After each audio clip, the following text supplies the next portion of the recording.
नमस्कार दोस्तों, स्वागत है आपका SSC learning point by Singh sir. आज हम करेंगे 31 जनवरी शिफ्ट 1 का पेपर। ठीक है, चलिए फिर स्टार्ट करते हैं बिना देरी किए हुए।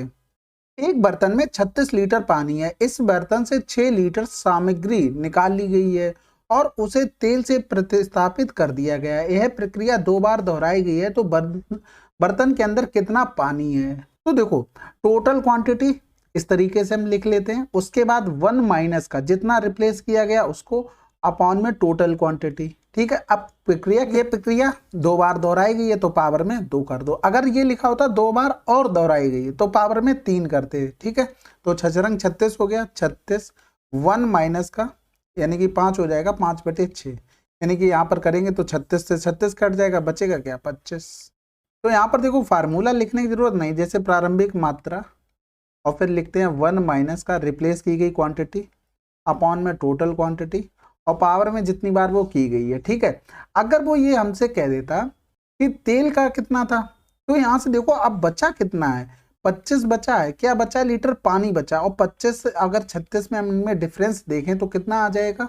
11 आ जाएगा। तो यही तो हमारा तेल आया। समझ गए? क्योंकि देखो, अगर 6 लीटर निकाला गया तो उतना ही डाला गया है, तो क्वांटिटी पे तो फर्क नहीं पड़ा।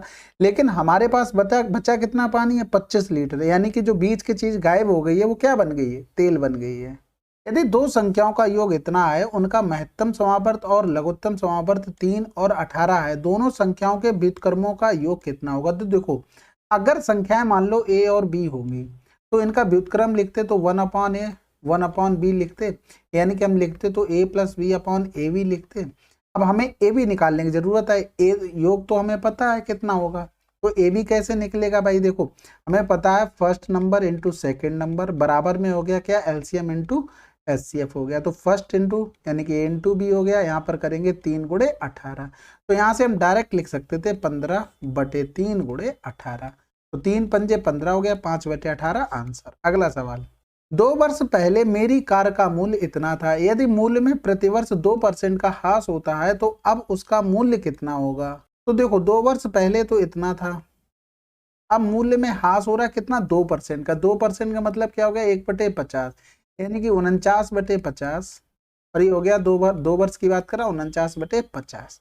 तो यहाँ से 2 जीरो तो ये चले गए, बिल्कुल चले गए। 25 हो गया। यहाँ से करेंगे 25 से कम 25 बचा है 11, 25 चौको 100, 25 पंजे 125 हो गया, यानी कि 145 × 49 × 49।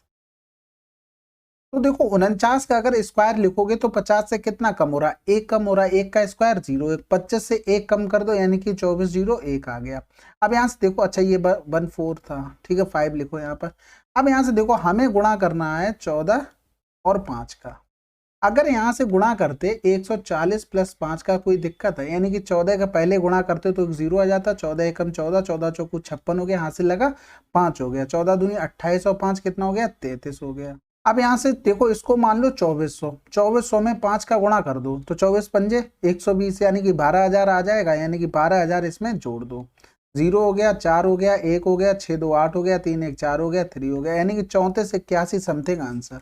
अगला सवाल, थोड़ा सा कैलकुलेशन तो होता है, तो देखो आपको कैलकुलेशन का प्रोसेस आना चाहिए, प्रैक्टिस तो करनी पड़ेगी। अंकित मूल्य पर 12% की छूट देने के बाद एक मोबाइल फोन का विक्रय मूल्य इतना है। यदि कोई छूट नहीं दी जाती तो दुकानदार को 25% का लाभ होता। तो मोबाइल फोन का क्रय मूल्य कितना है? अब यहाँ से देखो, एक चीज हम सिंपल से आपको बता रहे, कभी भी ये देखो कह रहा है कि प्रॉफिट की बात कर रहा है, यानी कि हमें इससे अगर 100 से 125 बनाएंगे और फिर ये बन गया मार्क प्राइस, कोई छूट नहीं जा रही, तभी तो प्रॉफिट हो रहा है। अब यहाँ से अगर हम विक्रय मूल्य पे पहुंचना है तो इस पर 12% की छूट देनी पड़ेगी। 12% छूट मतलब 88%। ये चीज तुमको आसान लग रही या फिर ये चीज आसान लग रही? मार्क प्राइस लिखो, ये 80 हो गया और ये 100 हो गया। इस पर 12% की छूट देंगे तो 88 डायरेक्ट आ जाएगा।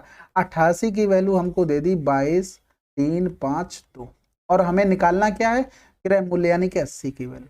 अब ऐसा क्यों किया? देखो, 80 का अगर 25% निकालेंगे तो 25 8 220 आ जाएगा, यानी कि 25% अगर हम प्लस करेंगे 80 में तो 100 बनता है।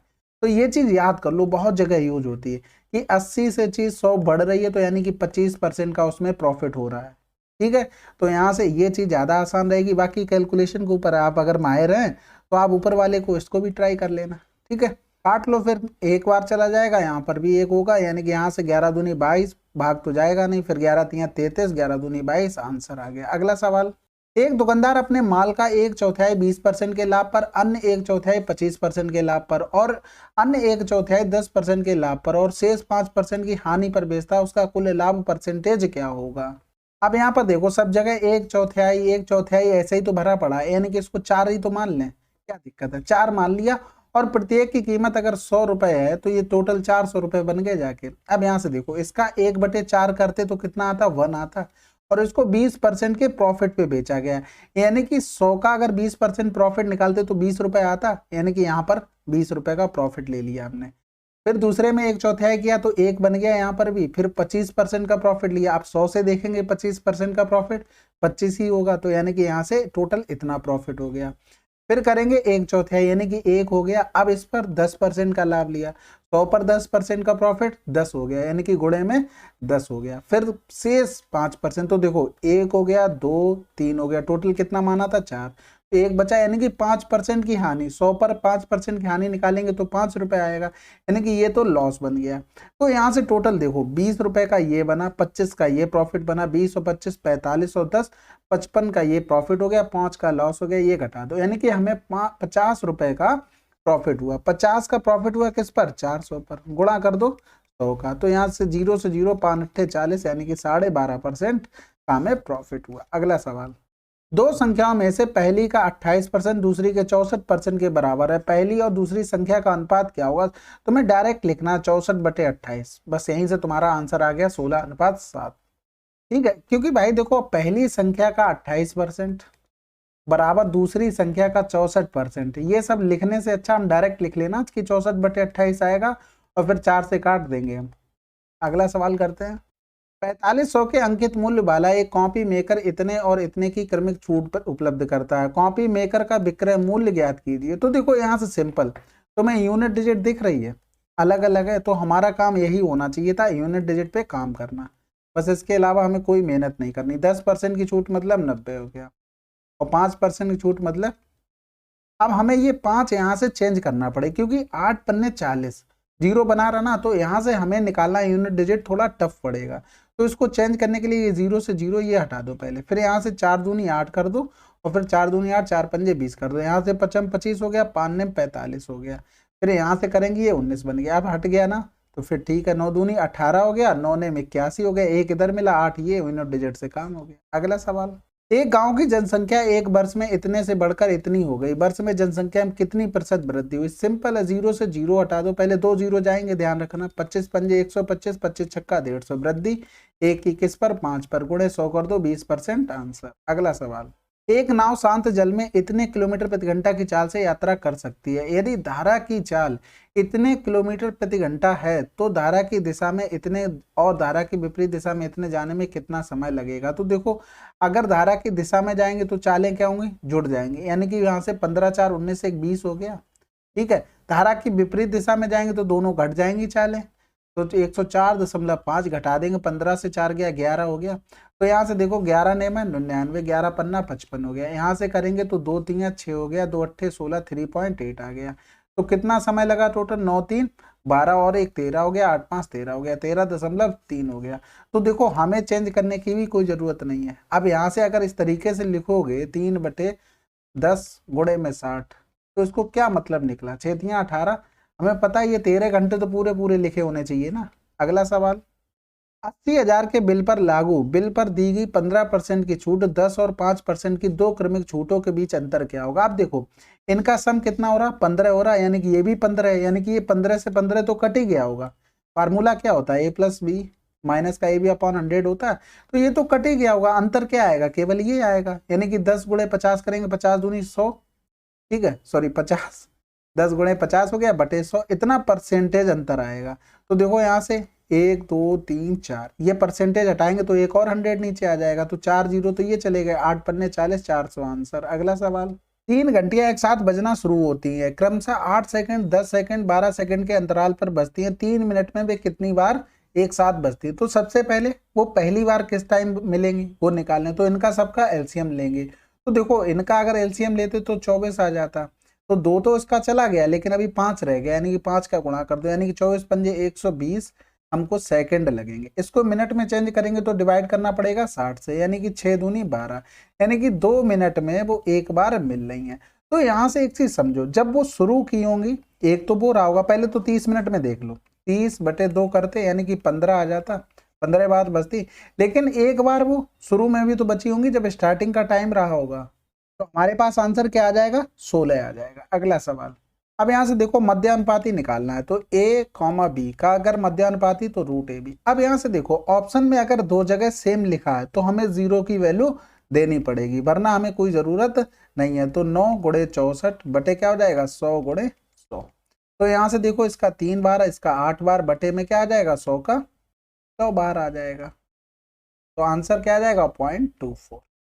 राकेश एक कार्य को 45 दिनों में कर सकता है और मनोज उसी कार्य को 90 दिनों में कर सकता है। समान कार्य को पूरा करने में लगने वाला समय ज्ञात करें। यदि वे बारी बारी से एक एक दिन कार्य करते हैं, राकेश कार्य शुरू करता है। किसने शुरू किया, राकेश ने। राकेश था, मनोज था, 45 था, 90 था, एलसीएम 90 हो गया, 45 दूनी 90 हो गया, ये 1 हो गया। शुरू किसने किया था, राजेश ने, फिर ये 1 हुआ, यानी कि 3 काम हुआ कितने डेज में, 2 डेज में। तो यहाँ से देखो 90 में 3 का भाग करेंगे तो 3 तिरका 9, इस 2 का गुणा करना पड़ेगा, यानी कि 30 दूनी 60 आंसर। अगला सवाल, एक अर्धगोले की त्रिज्या इतनी है, इसका वक्र पृष्ठीय क्षेत्रफल ज्ञात कीजिए। तो देखो वक्र पृष्ठीय क्षेत्रफल इसका क्या होगा, 4πr² टोटल होता है, यानी कि 2πr²। अगर टोटल सरफेस एरिया कहता तो 3πr² लगाते। अब रेडियस हमें पता है 14, अगर हमें पता होती है रेडियस तो πr² की वैल्यू क्या होती है, 616। अगर 7 पता होती तो 154। ये याद करने के लिए बोला गया है, यानी कि 2 गुणे πr² की जगह 616। दो छक्के 12 हो गया, 2 एकम 2 1 3 हो गया, 2 छक्के 12। अगला सवाल, सिंधु एक कॉलेज में दाखिल होना चाहता है और कैंपस प्लेसमेंट के लिए 10 में से 9 और शिक्षण के लिए 10 में से 8 की रेटिंग प्राप्त करता है। अपनी आवश्यकता के आधार पर सिंधु कैंपस प्लेसमेंट को 55% महत्व और शिक्षण को इतना महत्व देता है। कॉलेज की अंतिम रेटिंग 10 में से क्या है। तो ये तो सिंपल है भाई, 9 उसने दी थी प्लेसमेंट के लिए, इन्होंने क्या किया, प्लेसमेंट को 55% दे दी, इसमें से खत्म हो गई बात। फिर दूसरे में क्या कर दिया था, 45% इन्होंने दे दी और उसने दी थी 8/100 कर दो। समझ में आ गई बात।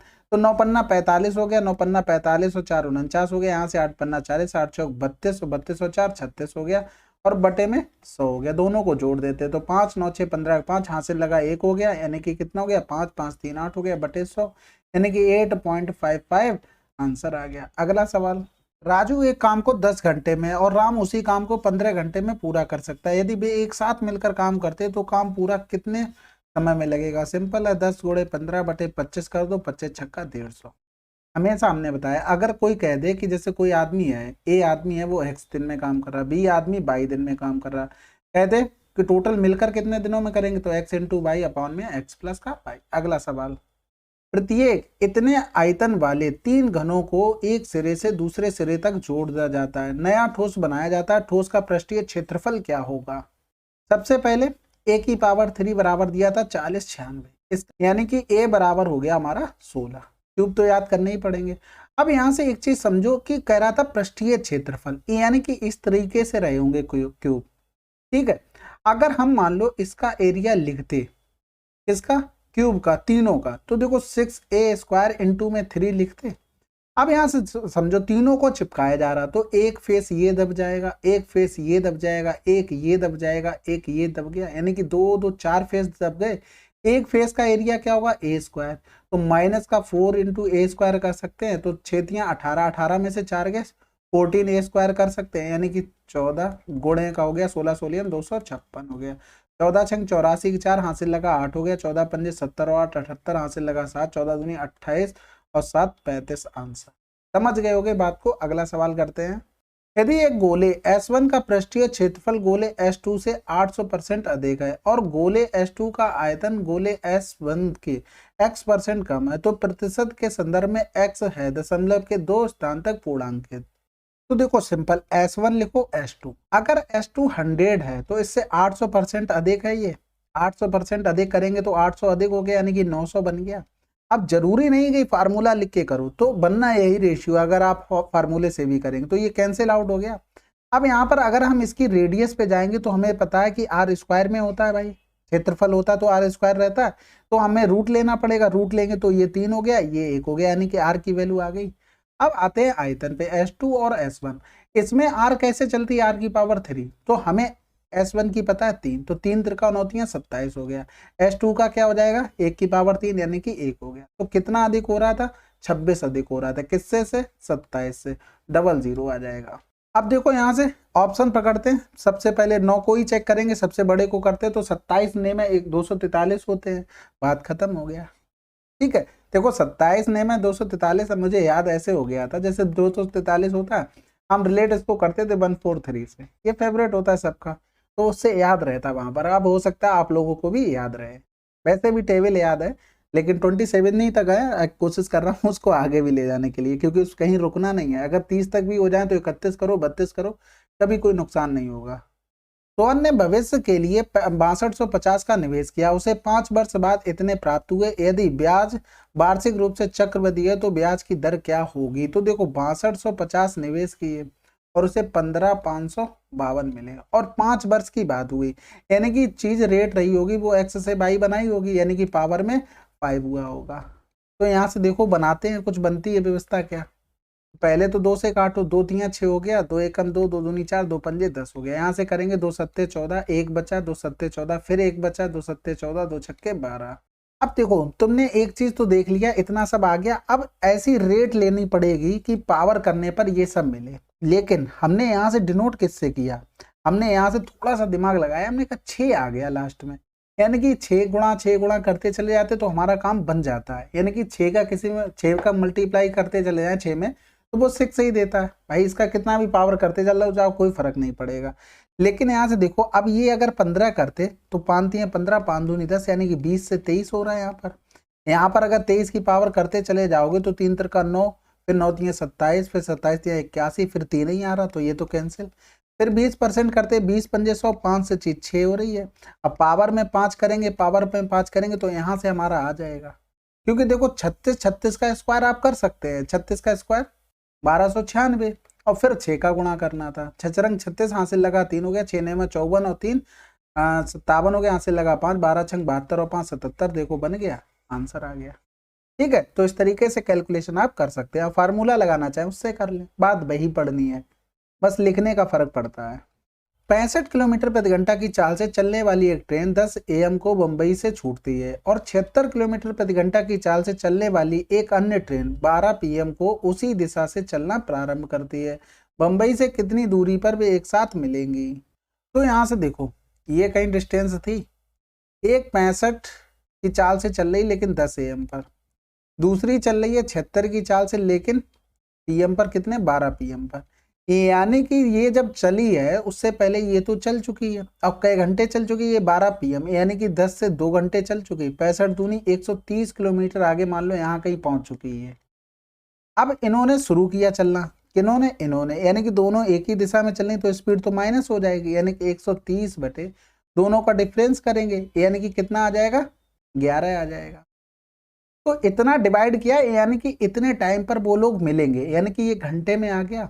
अब वो पूछ रहा था बंबई से कितनी दूरी पर वे एक साथ होंगी, तो यानी कि अगर हम इसमें ये पूरा टाइम मिल गया तो S बराबर D/T, यानी कि बंबई से हमें यहाँ से देखना वो कहाँ पर दोनों मिली होंगी, हम इसका इसी टाइम में गुणा कर दें, क्योंकि इसका गुणा करेंगे फिर हमें 130 जोड़ना पड़ेगा, क्योंकि ये तो आगे निकल चुकी है, 130 जोड़ना पड़ेगा, लेकिन यहाँ से ये तो स्टार्टिंग से जा रही है। तो देखो हमें स्पीड पता है, टाइम पता था, 130 बटे 11, तो बराबर यहाँ से डिस्टेंस आ जाएगी, तो गुणा कर लो, 0 हो गया, 13 छक 78, हासिल लगा 7 हो गया, 13 सत्ते 91, 91 और 7 98 हो गया, बटे में 11 हो गया। यहाँ से करेंगे 11 अट्ठे 88 हो गया, बच गया 10, 11 ने में 99, फिर बच गया 9, फिर 11 अट्ठे 88, नहीं कि 898 किसी में लिखा है, आंसर लगा दो। अब देखो उसी चीज को आप जल्दी से कैसे लिख सकते हैं, कभी भी देखो इस सवाल को आपको नोट करना पड़ेगा अलग से, उस पर प्रैक्टिस करनी पड़ेगी, तब ये चीज बनेगी।